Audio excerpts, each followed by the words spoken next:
My name is Delisilla. Welcome to Life, Laughter and Lockdown. Resilience, what does that mean to you? Resilience is one of those words that you can't just learn what they are in theory. You've got to learn what they are in practice. I thought I knew what resilience meant, but I think I was more on the theory side and not the practice. But life threw what I call legitimate curveballs at me, and I had to grab them and throw them right back. So what are legitimate curveballs? Bereavement, loss of a job, loss of a relationship. For example, there are so many other legitimate curveballs that are thrown at you. And why do I call them legitimate? I call them legitimate because when those balls are thrown at you, very few people would not sympathize or understand why you're at a standstill, at least for a certain period of time. But when you have these legitimate curveballs thrown at you, that doesn't mean that you should be stagnant and remain where you are. That's your cue to say, right, this has happened. How am I going to take control? And how am I going to learn from this experience? How am I going to make this experience make me grow? So that's the point where after you've made that decision, you have to keep your focus. The resilience is built not when everything is going all hunky-dory.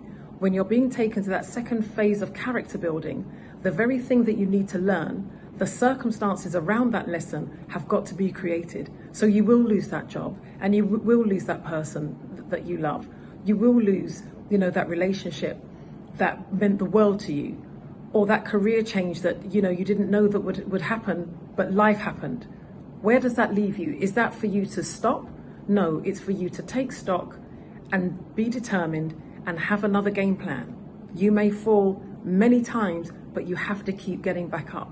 And in your getting up is where your character is being built and where resilience is being created in your character, such that as you go on and life continues to happen, you don't crumble and fall.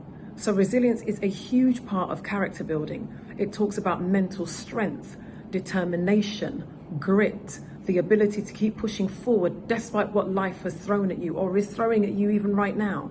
So my word of encouragement to you is do not give up. Allow your character to be built. Some of the lessons are very, very, very, very bitter, but they are necessary to make you a better person. And sometimes not just for yourself, but for other people that are going to be going through situations that you have been through, and you will be a blessing to them by being a living example of what not giving up looks like, and encouraging them that if you've done it, then they can do it too. So happy resilience building. Building character is what we need to take us through hard times. Take care.